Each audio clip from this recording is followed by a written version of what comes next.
माता जी के साथ जो है रात भर उन्होंने मारपीट किया, माता जी को मारा, घर का पूरा सामान उठा ले गए, पूरा जितना हमारा घर का दरवाज़ा वगैरह दुकान का सामान था, गैस चूल्हा सिलेंडर, घर के जितने जेवरात जो माता जी ने पहने हुए थे वो भी कान से तब निकाल ले गए। साला कान में भी चोट लगी हुई है। सीएम योगी जी से यही कहेंगे कि महिला आपके राज्य में एक भी सेफ नहीं है सर, यहाँ पे गुंडों का राज चल रहा है।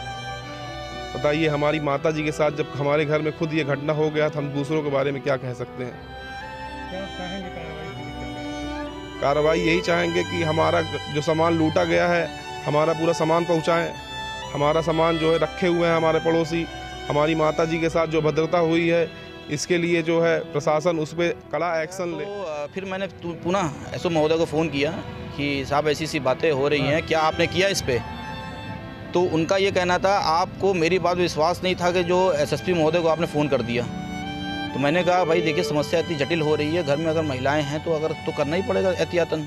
तो कहा कि अब ऐसा लगता है कि अब एसएसपी साहब ही आगे काम करेंगे यहाँ पर, मैं नहीं करूँगा। और उसके बाद अभी जानकारी ऐसी मिल रही है कि जो घटना मेरे साथ घटित हुई, मेरे क्लाइंट के साथ, उसी घटना को लेकर विपक्षियों से साठ गांठ कर मेरे क्लाइंट के खिलाफ ही एक एफआईआर दर्ज कर दी गई है। मैं लगातार ट्विटर के माध्यम से उच्च अधिकारियों के एडीजी महोदय को, कप्तान महोदय को, सीएम योगी महोदय को, सभी को मैं अवगत करा रहा हूँ इस घटनाक्रम से। बावजूद इसके शंकरगढ़ थाना इतना मनबड़ हो गया है कि लगातार वो कहता है कि जो करना हो कर लीजिए, मुझे जो करना हो मैं करूँगा। एसओ है कुलदीप तिवारी यहाँ पे। संगम नगरी प्रयागराज में खाकी की अगर बात की जाए तो खाकी का एक अलग चेहरा सामने आया था कोरोना काल में। लॉकडाउन में जिस तरह से लोग भूखमरी की कगार पे खड़े थे, कोई आवागमन नहीं था, लेकिन खाकी पहुंच करके कच्चा राशन से लेकर के दवाएं तक उनको उपलब्ध कराई गई थी। सीएम योगी के आह्वान पर इस बार पुलिस का एक अलग चेहरा दिखा, लेकिन कुछ ऐसे भी लोग हैं जो खाकी का जो रूप है उसे हमेशा क्रूर रूप में सामने लाते हैं। बात की जाए शंकरगढ़ थाने की तो वहां के थानेदार ने एक ऐसी पीड़िता है जो गुहार लगा रही सीएम योगी से, और उनकी जो तहरीर है वो मुकदमा नहीं लिखा जा रहा है और वो बार बार सीएम योगी से गुहार लगा रही हैं। उनके घर में दबंग चढ़ते हैं और बड़ी ही दबंगई से उनकी पिटाई करते हैं। उनकी बहू की पिटाई होती है, उनके बच्चों की पिटाई होती है। घर में मर्द नहीं रहते हैं, वो बाहर जाते हैं अंत्येष्टि को लेकर के। 13वीं का कार्यक्रम रहता है मध्य प्रदेश में, वहाँ जब तक वो लौटते हैं तब तक घर की महिलाओं को दबंग पीटते हैं। मामला एक भवन विवाद को लेकर के है, जिसमें वहाँ के जो दबंग हैं वो जबरन उस मकान को खाली करा रहे हैं। ऐसे में अपने सिर से जो आशियाना है उनको इन दबंगों के द्वारा छीनने की पूरी कोशिश लग रही है, और उन लोगों का आरोप है कि इनकी हत्या भी हो सकती है, क्योंकि जिस तरह से थानेदार कार्रवाई नहीं कर रहे हैं और अब ये लोग थक हार कर सीएम योगी से न्याय की गुहार लगा रहे हैं। अपने सहयोगी आलम के साथ पवन देव, सुपर प्रयाग न्यूज़, उत्तर प्रदेश, उत्तराखंड।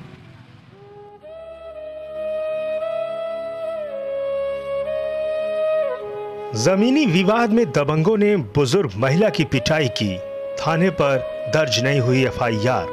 कार्रवाई न होने से नाराज परिजनों ने सीएम योगी से अब थक हार कर लगाई है न्याय की गुहार। मामला प्रयागराज शंकरगढ़ के नई बाजार डाकघर के पास टाउन एरिया की रहने वाली बुजुर्ग पीड़ित सुशीला देवी के है। सुशीला देवी के अनुसार 8 अप्रैल की देर रात उनके घर में घुसकर काफी संख्या में आए दबंगों ने बुजुर्ग सुशीला देवी की पिटाई के साथ उनकी बहू और घर में मौजूद उनकी मौसी की पिटाई की गई। पिटाई के दौरान अन्य दबंगों ने आगे और पीछे के कमरों के लगे दरवाजों को तोड़ने लगे। शटरनुमा दरवाजा तोड़ने की आवाज पर स्थानीय लोग अपने घरों की छतों से देखने लगे।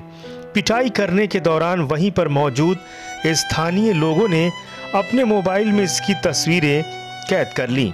बुजुर्ग पीड़ित सुशीला देवी के मुताबिक अशोक केसरवानी और विशाल गुप्ता काफी संख्या में दबंगों के साथ आया और मारपीट करने के साथ घर में रखे हार्डवेयर दुकान के सामान, महंगे दरवाजों को उठा ले गए और बुजुर्ग के घर में रखे आभूषणों को भी उठा ले गए। इसकी सूचना जब डायल 112 नंबर पर की गई, पुलिस काफी देर में आई। देर से आने से जो मुख्य आरोपी थे अशोक केसरवानी और विशाल गुप्ता, वो फरार हो गए। पुलिस ने सड़क पर रहने वाले मजदूरों को पकड़कर थाने लाई, लेकिन जो मेन आरोपी थे उनकी गिरफ्तारी पुलिस नहीं की। पीड़ित बुजुर्ग सुशीला देवी के बेटे अमित जायसवाल मध्य प्रदेश अपने रिश्तेदार की 13वीं कार्यक्रम में गए हुए थे। जब उनको जानकारी फोन पर मिली तो उन्होंने इस प्रकरण की जानकारी अपने वकील महेंद्र जैन को दी। पीड़ित के वकील महेंद्र जैन ने शंकरगढ़ थानाध्यक्ष को घटना से अवगत कराया, लेकिन पुलिस नहीं पहुंची मौके पर, तो इन्होंने इसकी पूरी जानकारी एसएसपी सर्वश्रेष्ठ त्रिपाठी को दी।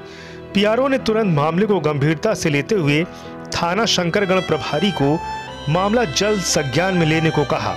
तब जाकर पुलिस ने 8 लोगों को गिरफ्तार किया। पीड़ित परिजनों ने दूसरे दिन जब थाने में अपनी तहरीर देने पहुंचे तो मुकदमा पंजीकृत न होने से नाराज परिजनों ने थानाध्यक्ष पर मामले में लीपापोती करने व उल्टे उनके ही खिलाफ मुकदमा दर्ज होने से उच्च अधिकारियों के साथ साथ सीएम योगी से मामले की गुहार लगा रहे हैं। पूरा मामला जमीनी विवाद को लेकर है, जिसका मामला कोर्ट में विचाराधीन है। बावजूद इसके क्षेत्र में मनभड़ दबंगों के साथ मिलकर अशोक केसरवानी और विशाल गुप्ता पीड़ित बुजुर्ग सुशीला देवी के घर पर कब्जा करने की नियत से इस तरह की घटनाओं को अंजाम देने का काम कर रहे हैं। पीड़ित परिजनों ने आरोप लगाते हुए बताया कि हत्या भी की जा सकती है, लेकिन पुलिस ने कार्रवाई करने के बजाय अभी तक मुकदमा ही पंजीकृत नहीं किया। अगर समय रहते पुलिस के आला अधिकारी इस समस्या की ओर ध्यान नहीं देते तो बेखौफ दबंग बड़ी वारदात की घटना को किसी भी रोज अंजाम दे सकते हैं।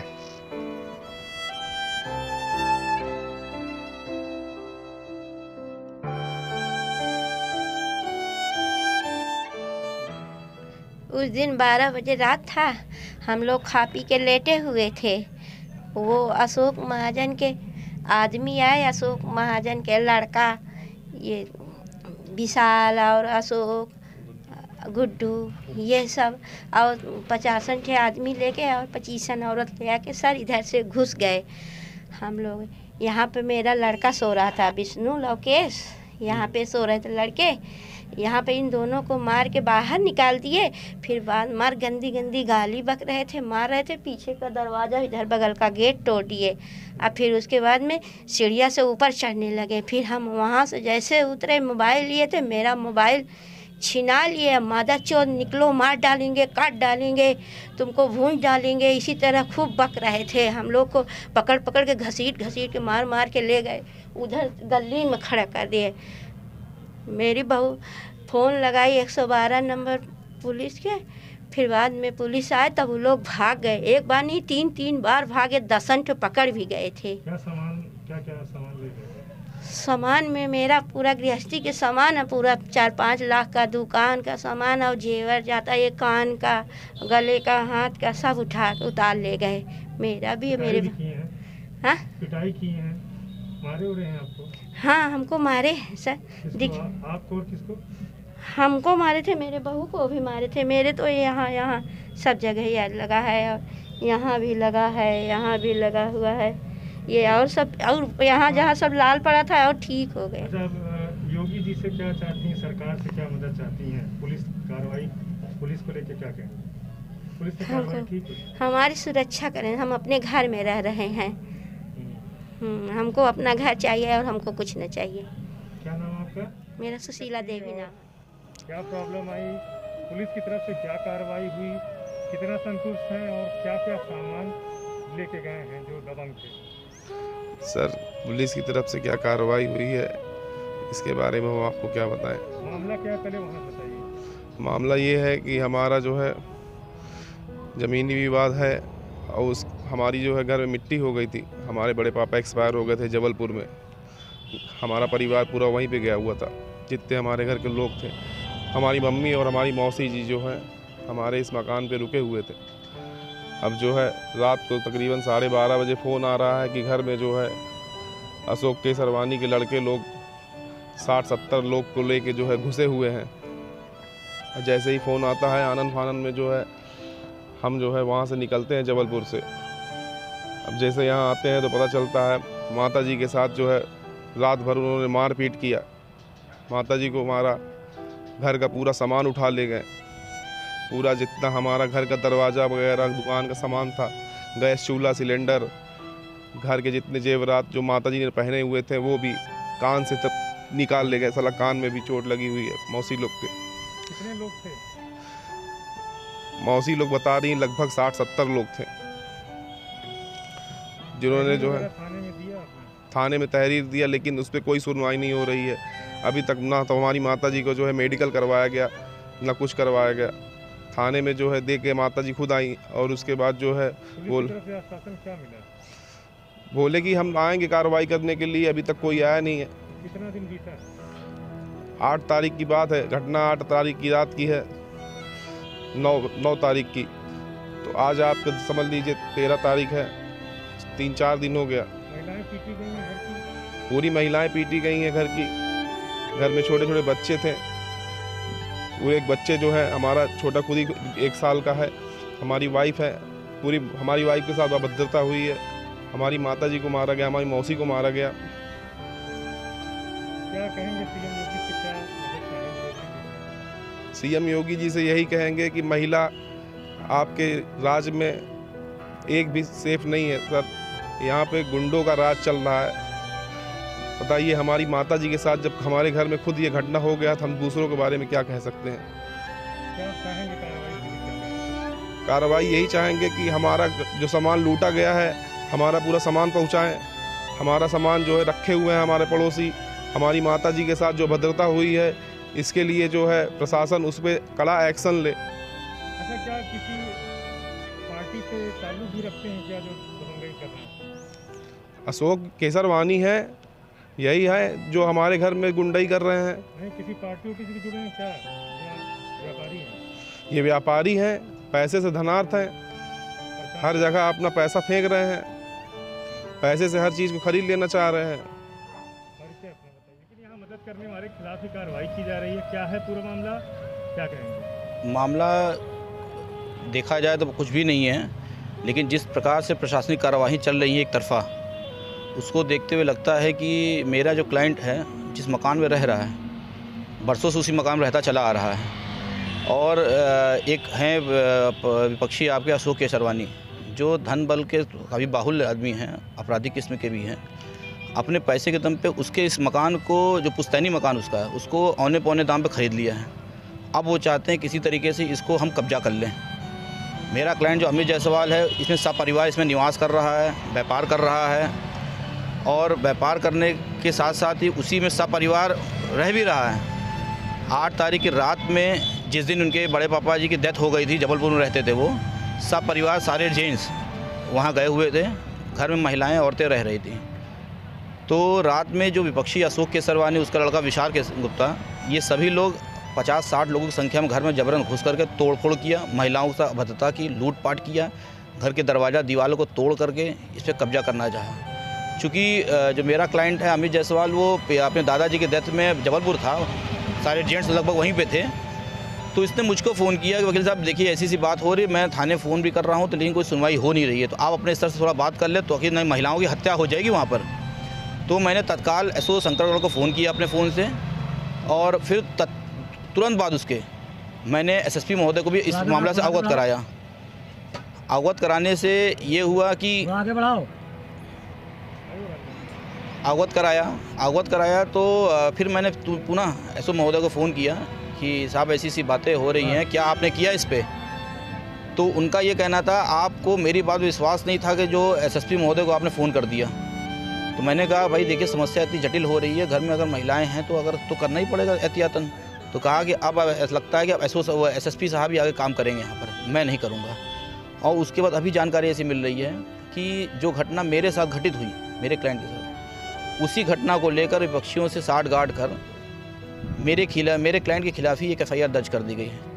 और उस घर को दिखाया जा रहा है जिसमें वो रह रहा है, उसी में उसको दिखाया जा रहा है कि वो मारपीट कर रहा है। तो ये कुल मिला करके धन बल आपराधिक प्रवृत्ति के जो लोग हैं, इनके पैसे के बल पर सारे मामले को लीपापोती कर करके और उस गरीब व्यक्ति के मकान को कब्जा करने की है, जिसमें थाना हजा शंकरगढ़ भी पूरी तरीके से लीपापोती कर रहा है। क्या लग रहा है कि हत्या हो सकती है? बिल्कुल, जिस तरीके से विरोधी लगातार दबाव बनाया हुआ है, हर बार कभी दीवार तोड़ता है, कभी घर तोड़ता है, कभी महिलाओं से बदला कर रहा है, उसके बाद भी थाना शंकरगढ़ की सुनवाई नहीं हो रही है, जिससे पूरा प्रतीत हो रहा है कि कोई अप्रिय घटना हत्या जैसी हो सकती है। क्या मानते हैं कि जो मिशन शक्ति चल रहा है पुलिस के द्वारा जी, प्रयागराज में, मानते हैं कि महिलाओं के खिलाफ जो दमन कार्रवाई करते हैं, पुलिस कार्रवाई कर रही है, मिशन नारी का जो चल रहा है शक्ति का, कितना सही मान रहे हैं, कितना फॉलो हो रहा है पुलिस के द्वारा? हमारे प्रदेश के जो यशस्वी मुख्यमंत्री महोदय योगीनाथ जी हैं, उन्होंने अपने स्तर से कोई कोताही नहीं छोड़ी महिलाओं के सम्मान को बचाने के लिए। लेकिन जो वर्तमान में प्रशासनिक अधिकारी हैं, जिनको सुरक्षा करने का जिम्मा मिला है, जो इस योजना को अमल में ला सकते हैं, उनके द्वारा ही इस तरीके से अगर कार्रवाई होगी एक तरफा, जिसमें कहाँ तक ये महिलाएं सुरक्षित हैं, ये तो खुद ही बता सकते हैं वो। क्या मांग करेंगे एसएसपी साहब, एडीजी साहब और अन्य बड़े अधिकारियों से? मैं लगातार ट्विटर के माध्यम से उच्च अधिकारियों के, एडीजी महोदय को, कप्तान महोदय को, सीएम योगी महोदय को, सभी को मैं अवगत करा रहा हूँ इस घटनाक्रम से। बावजूद इसके शंकरगढ़ थाना इतना मनबड़ हो गया है कि लगातार वो कहता है कि जो करना हो कर लीजिए, मुझे जो करना हो मैं करूँगा। क्या नाम है? एसओ है कुलदीप तिवारी आपके। परिचय? मैं महेंद्र कुमार जैन, एडवोकेट।